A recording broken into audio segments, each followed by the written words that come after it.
All right, I have been slugged out here for a while, but the killer's not around, so I think I'm just going to recover, and hopefully one of my teammates comes around and picks me up.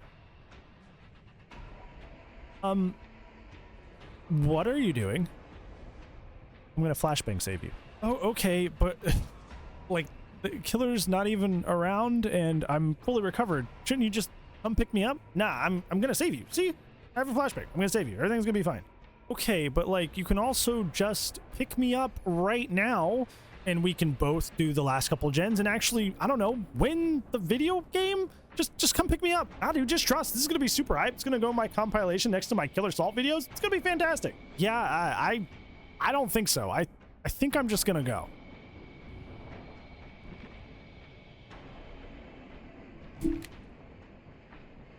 Man, I really hate the give up epidemic. Hi guys, Bran here, and welcome to another commentary. I'm happy to see you again, friends. Hopefully you're doing well on this fine day that I've released this.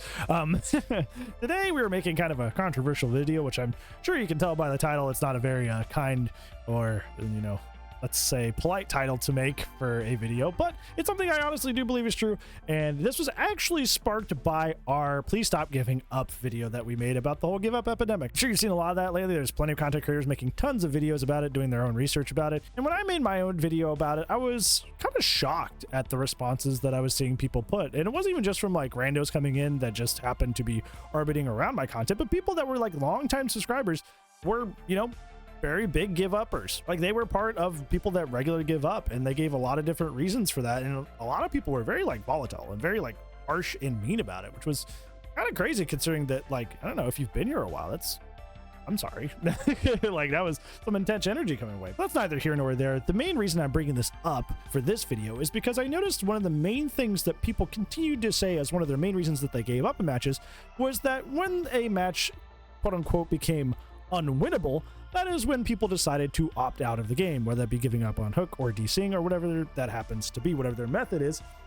That was the moment at which they decided to give up, was when they decided a match was unwinnable, or to them, the match was objectively unwinnable. Now, I can make a whole separate video on how winning being your only motivation to play any sort of PvP game is like massively unhealthy and a toxic mentality to have, but instead of making a video following up on this talking about that, I instead had wanted to, you know, out of curiosity, since the main reason we're giving up is because of supposed unwinnable situations, I started to keep track of my games where I saw someone decide to give up on Hook or DC suddenly out of nowhere, and keep track of these quote-unquote unwinnable situations. I've been doing this under the table. I haven't been doing this live on stream and commenting on it because I didn't want any of the results to be tainted, so I could get pure live examples that are actual, you know, fact and real of what people consider unwinnable situations or situations worth just giving up for. And this is where I came to the conclusion, after gathering all of these quote-unquote unwinnable situations, that survivors frankly just kind of suck. And it's not in a general sense, no, it's specifically in the macro sense. A lot of these quote-unquote unwinnable situations that people end up in that force them to give up are actually completely circumventable if they actually had good macro sense. And it seems that the average survivor that I run into game after game after game doesn't seem to have a general good macro awareness of the game at any given point, and makes massive mistakes as a result. So yeah, let's go in and get into that. First, before we get too deep into this, some of you may be confused on what micro versus macro even is for survivor. For killer, it's pretty straightforward. Chase survivor for micro, and then patrolling gens for macro. It's obviously it's a little bit more nuanced than that, but it's pretty easy to see comparatively. But on survivor, it's a little bit more difficult. On survivor, microplay is essentially limited to the chase and trying to waste as much of the killer's time as possible to buy your friend's time on gens.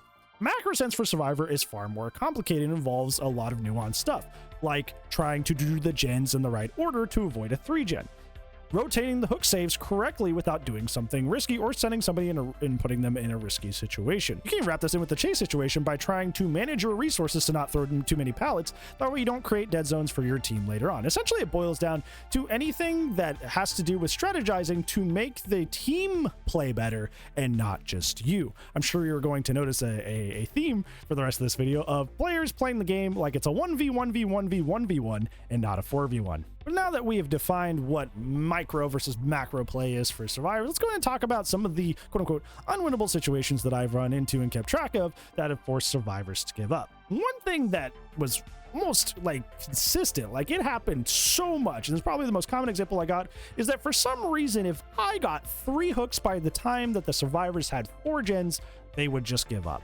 And in every single one of those instances, there was gen progress on the map outside of that first gen that was done.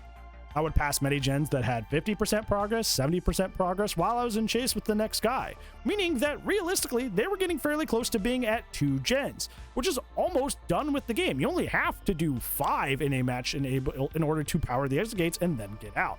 So that's actually a really good situation. However, I've noticed that consistently whenever I get 3 hooks in the first gen, for whatever reason, that is deemed to be an unwinnable situation. I get tons and tons of give ups when I get 3 hooks in the first gen. And it's just strange because if you were paying attention to the HUD that is available to you as a survivor on the left side of the screen, you can see that like, oh, okay, well, the number at the bottom of the screen says 4. But Elodie's on a gen and it's at 50. Yui's on a gen that's at 70. I'm going to be the one going to get the hook save. This isn't a bad situation. Like realistically, as long as I don't get caught on the way to the hook, we're going to start getting gens done relatively quickly here and get closer to the end of the game. That is not an unwinnable situation at all. It just appears that way because the flat number that you see at the bottom of the screen only says 4. So that means only 1 gen is done. So it looks like the killer's really gaining up on us. But if you look at the total progress on the left side of the screen, you'll see that we're getting pretty close to 2 gens actually. So I would encourage people to look at the side of the screen, look at how much gen progress is on the map and not just the number at the bottom because it could be misleading. It's also good advice for killer, by the way. A lot of killers are just like really confused when suddenly a bunch of gens pop and they're like, oh, I'm being gen rushed, but it's like you weren't really going around the map and checking which gens had how much progress. So you not being aware of that, you see the 4 and you're like, okay, well, I'm good, and then suddenly you're at 2 and then you're panicking. So this goes both ways. Another big one, and probably the second most common one that I run into, was people unhooking with me 10 meters away. Now, this was a pretty common one, and this is an error I've seen for basically almost my entire time playing Dead by Daylight, is for some reason they won't even wait for you to get outside of your near tear radius, so like 0 to 8 meters, before somebody will just run up to the hook and just yoink him down, and you're just like right there. Like in a lot of these situations, I'm still within line of sight. Like all it takes is for me to turn around, and people will unhook their friend from the hook with me literally right there. So that puts you in one of 2 bad situations. Either I choose to tunnel the person that just came off hook, or I chase you, and then that person has to now play injured, which is putting them in a pretty vulnerable situation where they either are one shot essentially until they get healed, or if they go find somebody to heal, which means that takes them off a gen, which wastes the time in general. That's why it's generally better to wait till the coast is clear to get that unhook. But for some reason, people just kind of like yoink survivors off hook with me like within arm's reach and just go, oh, well, I guess the killer is just a bad guy. I really thought you would be nice and chill and just let me get this unhook right next to you. I think the worst thing that I see with this, that I think creates the most DCs, is that when this happens, so like somebody's on hook, I walk like 10 meters the other direction and I see the unhook happen and I turn around. Like 80% of the time that this happens and I end up going back to the hook, I end up turning around and going back to the hook, the person that did the unhooking will hide. They will just go crouch in a corner, they will go hide behind like a staircase or whatever happens to be there, and they will just leave the injured person that just came off hook as the only person that I see. And once again, are they just praying that out of the goodness of my heart, I will just not tunnel this person? I'm like, no, I'm going to, me killer, me chase. Like, I am going to go after the person. And then they'll just sit there and just like, oh, this guy's so toxic. And it's like, if you make the oopsie of unhooking someone too early and the killer comes back, it is your responsibility as that player's teammate to pick up the slack for that. It's okay to make mistakes. It's not that serious of a game. But if you are then going to make it their problem when they had no agency over the situation, I think that's kind of a dick move. And I think that is on you if you just let them go get tunneled when you were right there. You could have taken the aggro, you could have taken the chase, but you made it a them problem. And that's another situation that I'll see either the person that gets tunneled DC or I'll see the other person DC, so they're just so so gobsmacked that you came back to hook in the first place, and then if you tunnel, it's even worse, and they'll just DC right there or give up. And I'm just like, just wait till I'm gone, or at least wait until I am mostly gone before you do that. This is not rocket science. If you want to get the reset to make sure that person doesn't get tunneled, to make sure you guys can get back on gens and continue trying to win the game, you gotta play less risky when it comes to unhooking people. It's wild that I even have to say this, but people do it in my games every day, almost every other game. It's insane. Speaking of that whole situation, there's another very similar situation that's adjacent to that is also on the list that I'll move up to here because it makes more sense to talk about it here, is that when it comes to order of operations of who you send to a hook, you should send a person that's ideally healthy and ideally has the least amount of hook states. I end up in so many situations where people give up because they will send either a Deathook survivor or an injured survivor to the hook. So I will intercept said person coming from the unhook because they're being pretty blatant about it. So I chase them down and hit the injured person. Now they're down. That means the third person has to come off a gen, and they have to usually come a long distance because they didn't expect they had to come. And then that person on hook's like, well, nobody's getting me, and they give up on hook because you sent an injured guy to go get the save. How did you think that was going to work out? Did you just pray I went and see them? Because I didn't know if you know this, but unless you have Iron Will, those guys are kind of loud. And they leave blood everywhere. So like, yeah, I'm if I see them, I'm going to go hit them. And that person on hook's like, well, nobody's coming for me now, I'm gone. Try to send people who are healthy and people with the least amount of hooks to the hook.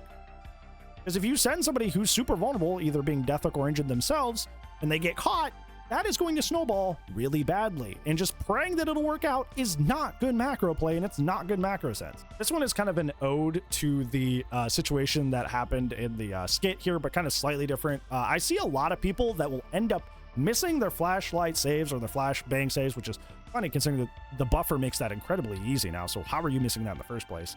But more importantly, they will sit there and they will hover while their teammate is on the ground, completely recovered, ready to be picked up.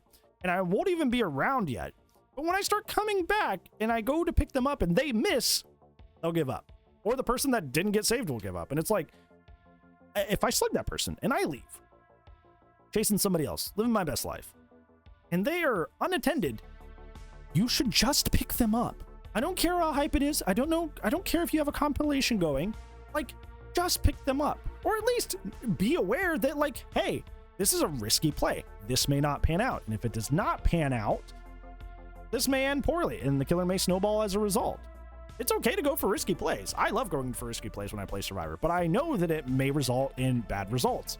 But people get so bent out of shape when their flashlight saves miss or their flashbangs miss. And it's like, if you just picked up the person, you guys could reset and go do gens. But instead you tried to go for a super risky play that didn't end up panning out, and then you make it everybody else's problem because you wanted to be the hero. You wanted to go for golden glory, as we say in D&D. And I do mean D&D, not DBD. And you missed, and instead of being a mature adult about it and going, well, I went for a risky play, didn't work out, you're like, well, this is stupid, and then you give up, which is ridiculous because like you played for your own personal glory for something that you thought would be cool, something you thought would be neat, and it didn't work out. But then you quit because you didn't get to be the main character. Like, that is ridiculous behavior. Like, just pick the guy up and go reset and go do gens. It's that simple. Another one we kind of like vaguely mentioned here at the beginning when we're describing macro sense, but I end up in a lot of situations where survivors 3-gen themselves pretty hard. I guess just because there's the 8 damage state like buffer there now to prevent killers from picking a 3G at the beginning, people have kind of like decided that they're not going to try and make sure they don't 3-gen. But the problem is if a killer is, you know, not doing that thing where they're picking a 3-gen at the beginning, those 3 gens that are close together probably have most of their damage states left. So survivors will just go around doing gens right next to each other in the distance because it's safe, because especially on bigger maps, like, and I'm not playing a mobility killer like Blight, I can't go pressure you over there. So they'll do like 3 gens at the beginning of the match all in a row. And then they'll do the last one that's the safest one. And then they have 1 gen left, but all the remaining gens are in a cluster right next to each other.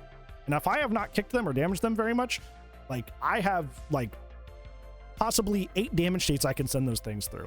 So if you decide to not pay attention to the positioning of where your gens are and which will be remaining once you get down to 1 gen, that's not grounds to quit the game. That is not grounds to give up. That is not grounds to DC, because you made a willing decision to not pay attention to the conglomeration of your gens. You're not paying attention to when you're doing them, you're just concerned about doing them. I cannot tell you how many games I've had somebody give up or quit because what I did was I was like, okay, well, like if you guys want to do all the safe gens that are super far away, that's fine. I will continue to do my chase thing, I'll do my own thing, but the end of this game is going to be pretty rough because you guys are so concerned with getting the gens, you're not considering about where you're doing the gen. So this game is about to get really hard for you. And when that hits, because they weren't paying attention, so many people give up in that scenario, and it's like, homie, pay attention. There's literally a free perk, a general teachable, Deja Vu, built exactly to teach you how to do this thing. That is what Deja Vu is there to do. That is its function, is to teach people to avoid 3 gens. Like, it doesn't matter if you get them done, it matters how you do them as well. Like, if you do them and you leave a cluster left, the killer can just hang out in that cluster and make your guys' lives a living hell. But so many people give up in that situation, but who makes that decision? Who makes that decision to not pay attention which gens they're doing, which then affects the whole team? That is a macro sense thing. Want to say hi? I was a little ungraceful, but Will wanted to say hi. There you go. But if you missed the point being is that in a lot of these quote-unquote unwinnable situations that survivors end up in, that I've noticed that people give up in, it's usually them putting themselves in that situation because they make a decision that wouldn't make any sense if they were paying attention to their macro sense. If they had macro awareness, they wouldn't make those decisions. Why did you beg to be up here and then you immediately went back down? This is Cats and Connor. Look at that. Not a thought in that brain of yours. I love you. Most of these situations could be avoided if they were just being a little bit more careful and paying more attention to the macro sense in the game and not trying to play the game of Dead by Daylight like it's a 1v1v1v1v1 instead of a 4v1. I feel like you see this a lot too, and this is a whole other tangent. This is you see this a lot too when somebody gets hatched, they feel like they've won the game. A lot of people will get hatched and they'll go, well, I won. It's like, but like the 3 other members of your team are dead. Like, you guys have lost the match, but they're like, well, I won. It's like, no, especially with hatch, you technically didn't win at all. According to the MMR, you specifically had a draw and everybody else lost MMR. Like, I feel like most survivors that I run into play this game like they're the main character and the only thing they're preoccupied with is getting out. So I feel like as a collective, if you want to stop ending up in situations where you want to give up, you as a survivor got to start thinking about, how am I going to contribute to the team victory and not my victory? I gotta stop not paying attention to where gens are being done and just 3-genning us all the time. I gotta stop doing that. I gotta stop going for risky flashbang plays and when they don't pan out being a baby about it. I gotta stop doing all of this. You gotta start paying attention to the macro game. It's almost like painful because I play Survivor 70/30. I do enjoy Survivor. It's just not like my preferred role. And it's just so painful to see when I'm on the killer end, people making mistakes that it would just grate me to do if I did them in their stead. When I play Survivor, my main goal is to get the other 3 people out. There's so many situations I end up in where I'm like, okay, well, I'm the last one. I'm on hook. Exit gates are powered. Everybody just go. Whatever. Take the 3 out. Because like that, it's a team game. I want the team to win. And it feels like most people don't have that mentality. Most people, as long as they win, they seem like they're happy. They seem like they're good. As long as I do great, that's all that matters. And it's just sad because like, why are you playing the team role then? If you really want to win and you want the win to be only you, just play the killer role. There's only a role in this same game built around doing everything by yourself and being the main character or the main antagonist rather. Like, there's literally a role in this game built for that. I don't know why you're playing the team role and not playing as a team and then turning around and quitting all your games because you can't handle that you didn't play for the team and you played for yourself. But those are just my examples of quote-unquote unwinnable situations that force people to quit and give up. What kind of situations do you see out there in the Dead by Daylight community in your matches that you see people give up on? I'm very interested to see more than just my little sampling that I've been doing, so let me know down in the comments below. But yeah, do you agree or do you disagree? Do you think that survivors generally just lack macro sense and that's a huge issue or not? Also let me know that, because I'm also very interested in that. This is a very interesting video to me. So I want to know what you have to think, what's on your noggin. what your brain's thinking. Also, if you're here to yell at me, have about it. You can't hurt me more than life does. So anyways, it was a really fun video to make, and I had a really good time making it, and a really good time spending my evening or morning or night with you, depending on what it is for you. And hopefully I made your day a little bit better. If I did not, well, I get the chance to do that again in the next video. So I'll see you then. But if I do not, I will see you when I see you. Goodbye.